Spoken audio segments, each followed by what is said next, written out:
How's everyone doing? Today I have a Blu-ray mail day right here with 26 pickups. See if I can get this all in frame. I don't know if it can get all in frame or not. I have it all stacked up. And as always, if you've seen any of these movies, definitely let me know what you think of them. First up is the Labyrinth 30th Anniversary gift set right here. And I really love the display for this. And it has the MC Escher staircase inspired scene in the packaging. Let's slide this out real quick. And there we go. And you can see it's like a mirror design. And I'm going to do a full unboxing review for this coming up soon. And I always loved this movie. I grew up on it. David Bowie, Dance Magic Dance, The Goblin King, Jennifer Connelly. And then you got Ludo, Hoggle. The worm is down there at the bottom in that corner too. But I really love that mirrored effect. And then in the back it stores the Digibook for it, which is really cool. And some all new special features on there. So I'm looking forward to checking that out. This is one of those movies, like I said, I grew up on, so lots of nostalgia factor for me. This, Princess Bride, Goonies, the original Star Wars trilogy, Indiana Jones movies, the Back to the Future trilogy, Monster Squad. Those are some ones that I just watched all the time. Gremlins as well, growing up as a kid. So very excited for that one. And next up is Central Intelligence. This is from Warner Brothers. And the Labyrinth set is from Sony. There's like so many different editions of this. There's the 4K edition. There's the 4K Steelbook edition, which is I think limited to Best Buy, an exclusive there. And then you have the gift set right here version, which I think is super cool looking. And then you got the standard Blu-ray. And then you've got the, I think they sell the Digibook by itself as well. So tons of different editions for that one. But Central Intelligence, I think Kevin Hart and Dwayne "The Rock" Johnson have great chemistry, but this movie just wasn't that funny to me. It had more of a moral message, and it had a lot of heart, but I just wanted more laughs from it. It just, I don't know, again, great chemistry here, but again, it just wasn't that funny to me. Basically, Dwayne "The Rock" Johnson was a big geek who got picked on all the time in high school, and Kevin Hart's character was the popular guy, and he kind of took up for him. So years later, he works for the CIA, and he comes back and remembers that Kevin Hart was a good person and his only friend really, and he tries to enlist him to help him find this document, find this information that they need to save the country and stuff like that. And all kinds of hijinks ensue. I love Jason Bateman's character in here. He played that role perfectly. But again, it's more about a moral message here than the laughs. There was a couple laughs, but overall I thought this was just about average. It was a good popcorn entertainment movie, but nothing really special to me. Next up is I did a trade package on here, and I'll go ahead and, this is Sarah 1228. She's been on here for a long time. I recently got the Dead Alive DVD. I was a little beat up, but the disc worked fine, or looked fine on the back, and so I asked if anybody wanted to do a trade, and she said she's never seen it, she wanted to do a trade, and she offered me something that I thought was spectacular. I love this movie, The Witch. Oh, and this is the Steelbook version that was only, I think, released in Canada, and she had it and she didn't like the movie. I was like, heck yeah, I would be down for that trade. I threw in a couple little things, too, because I just felt like this was better than the Dead Alive DVD, because the outer cover was beat up. But this movie, I love the heck out of it. Incredibly creepy and atmospheric. And it is dramatically paced in the beginning, but the payoff is just so worth it to me. One of the best witch movies ever, in my opinion. A classic, modern classic horror film right there. Black Phillip on the back. Oh, love the heck out of this. And it just feels so authentic as well to the time. And this movie blew me away, and this was such an awesome trade. Thank you so much, Sarah, for reaching out to me. And she's been on here for years. There's certain people that I love that are still making videos on here that have been on here for years, like me as well. Like Justin, Ryan, 1988, Sarah again. There's a whole bunch of people, so it's great to see them on here still making videos. And she put a note in here, and I forgot to put a note in mine when I realized it afterwards. She says, "Jay, thanks so much for the trade, and since it cost you a bit to ship it, I thought I'd throw in an extra Blu-ray. Enjoy, and thanks again, Sarah, aka Sarah 1228. P.S. Thanks for watching the videos, of course." Yeah, it cost like almost 16 bucks. I think it was like 15 something to ship to Canada. It's alright. It didn't really bother me too much, but she went over and sent this in as well. Inferno Blu-ray. This is from Blue Underground, part of Dario Argento's Three Mothers trilogy. I remember really enjoying this one. It's been a long time since I've seen it, so I'm looking forward to checking it out.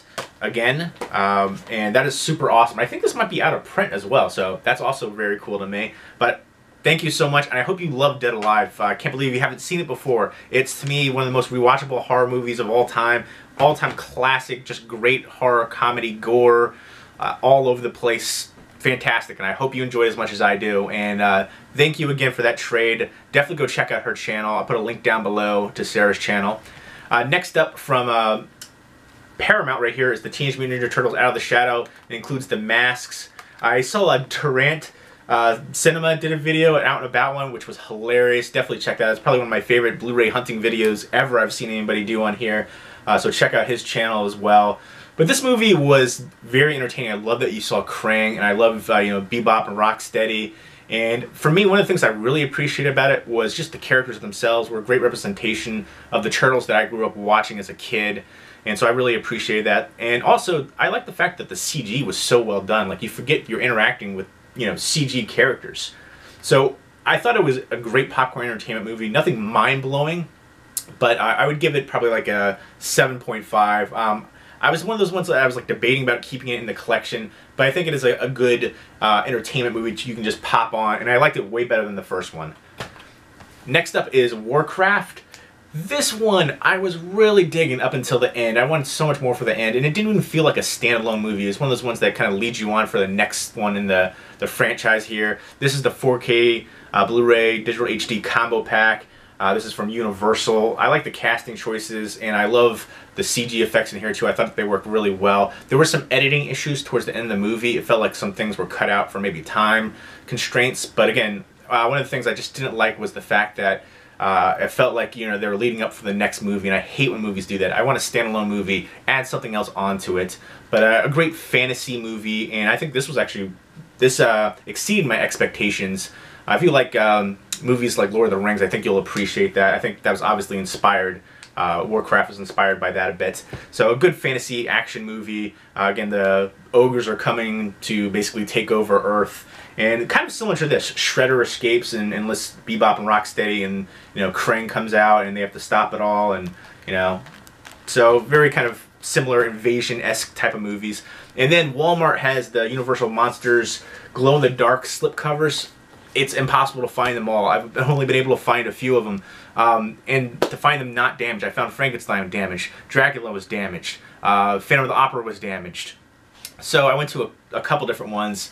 And then apparently, like, nobody knows the information either. Apparently there's a Child's Play and a Halloween one, but I think they're DVD only. And the Universal Monster ones are Blu-ray. It's basically the same releases before, right there, that had those slipcovers, but with glow-in-the-dark slipcovers for this year, which I think great advertising and marketing. Great job there for Halloween, because they know horror fans and collectors are going to pick them up.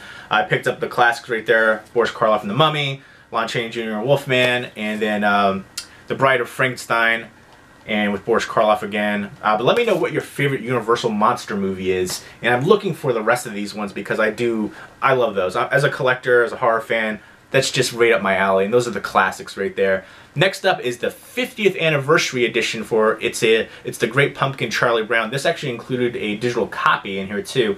And I think there might be a new special feature. I have to double check. They haven't released this before. I love the slipcover to it. And again, the orange case is awesome too, so I had to pick this up. I love the Peanuts, and I do have the box set edition, but this one was the slipcover, and I'm not sure if there's new special features or not, but the collector in me had to have it. Again, I grew up on the Peanuts as well. Next up is Disney's Beauty and the Beast. This is the 25th anniversary edition right here. It has 3 versions of the film: original theatrical, special edition, and the sing-along. And there's some new special features and stuff on here as well. Nice release from Disney, beautiful slipcover. Everybody knows this one, classic. Next up are 3 awesome horror releases from Warner Brothers catalog titles. So happy that they finally got Blu-ray releases. I've been meaning to do my top 10 horror movies that needed Blu-ray release video for forever, and I keep putting it off, and now I have to like go through and change them because this was on there, this was on there. But classic Pennywise right there. The new one coming out, the remake of it, just so far the casting choices don't wow me. I don't love the costume either, but we'll see. I'm gonna give it a fair chance. But this is one I saw much later. Like, I saw it as an adult, so it didn't really scare me. Everybody raved about it, but I do love the storytelling aspect to it. So it's definitely a classic in that aspect. Another one that I definitely thought deserved a Blu-ray release long ago was Salem's Lot. This is just an absolute vampire classic. Great atmosphere in here, and great storytelling as well. All great Stephen King adaptations. Again, another Cat's Eye with Drew Barrymore. She was in all of the segments here. Horror anthology. Really love this one. The one that always stood out to me was the little troll segment at the end. I remember watching this movie, but I didn't remember the rest of the segments. And the one that always stood out again was the troll one. And that I rewatched it now. And again, it looks great. Much better upgrade quality to me.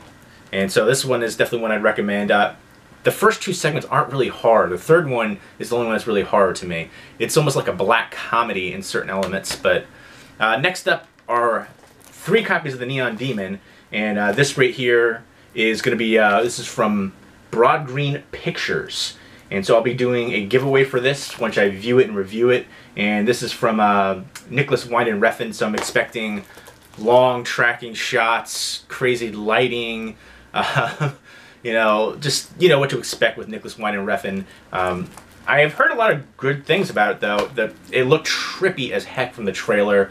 I think she's an actress, or she's just coming to LA, and there's a lot of people that, or maybe she's a model, I think it is, and she's getting a lot of people that are hating on her because they're taking the jobs she wanted. Keanu Reeves is in here, Christina Hendricks, stunning. We've got Jenna Malone, Elle Fanning, and so it looks crazy and trippy. And I have loved Nicholas Winding Refn's other films. Not everybody has. Some people say it's a little art house, a little pretentious, this and that. But I do love the cinematography. I love the color schemes that he does. So I'm looking forward to checking this one out. Again, I'm expecting that same kind of style from him. Next up is The Wailing, which I also have 3 copies for, which I'll be doing a giveaway for once I view it and review it. This one looked amazing from the trailer. I'm so excited for this one. It looks kind of Possession-esque from the trailers, but apparently there's a small town, and there's this virus going out, and there's brutal, violent outbreaks happening. So yeah, they have to consult a shaman for answers, and yeah, it's over 6 years in the making, it says. So I'm definitely looking forward to checking this out. It's from the globally acclaimed The Yellow Sea and The Chaser. So great films right there. Korean horror. Again, the trailer for this looked incredibly creepy. It looked like Possession-esque from what I saw from the trailer. So I'm definitely looking forward to checking this one out. Actually, that's probably one of the ones I'm most excited for. Next up are 2 more Peanuts releases right here from Paramount and CBS. Boy Named Charlie Brown and Snoopy Come Home. I don't think I ever watched a Boy Named Charlie Brown, but I remember watching Snoopy Come Home. And I remember this one being a little bit more heartfelt and emotional. So again, I'm looking forward to checking these ones out. It's been a long time since I've seen this one, and I don't believe I ever watched this one. And I love that they're doing more of these releases, especially on Blu-ray. And the red cases are amazing. I love the slipcovers as well. So very cool. And again, those red cases, those are beautiful. I wish they would do this for more movies. I saw a lot of people replacing the Blu-ray case for Stephen King's It and putting it in a red case, which looks very cool. But I wish they should do more of those just naturally like that. But and I want to see more box sets for the Peanuts and stuff like that too, and putting all kinds of the different specials out. But next up is Olive Signature Series. This is, I think, one of the first ones in the series. It stars Gary Cooper, Grace Kelly, classic Western movie. I remember watching this so long ago, and I can't wait to revisit this one. And it's a nice slipcase edition right there, and some special features, new mastered in 4K, or 4K restoration rather. Right there, and a ton of special features, and I like the clear case as well. So definitely looking forward to checking this edition out. And I love that they're doing these Olive Signature series right here. It almost reminds me of Criterion Collection on the outer choice that they did for the artwork. And next up are 3 DVDs. I saw one of them a long time ago. This one is Phantom of the Theater. This is a Chinese fantasy horror movie about a haunted theater. So can't wait to check that one out. That has me soup for it. Less Than Zero, which I saw forever ago. Great cast in here. Andrew McCarthy, Robert Downey Jr., and Jamie Gertz. Jamie Gertz I always remember from Lost Boys, and then Twister as well. I think she's stunning. And I remember this being a case of addiction, and they're trying to help the friend, and I guess there's some real life parallels as well, Robert Downey Jr. But I remember this being a really powerful film, and I can't wait to revisit this one. Next up is Let's Scare Jessica to Death, which I haven't seen before. It's an older horror film. I want to say it's from 1971. Not that old, but still old enough to be considered old. I haven't seen this one, but it looks like it's going to be interesting, and I'm going to give it a fair chance. So there you go. Those are the pickups. 26 titles in total. Let me know if you've seen them and what you think of them as well. Leave me a comment or video response down below, and look forward to the giveaways coming up soon once I view the movies and review them. Hope everyone's doing well. Take care.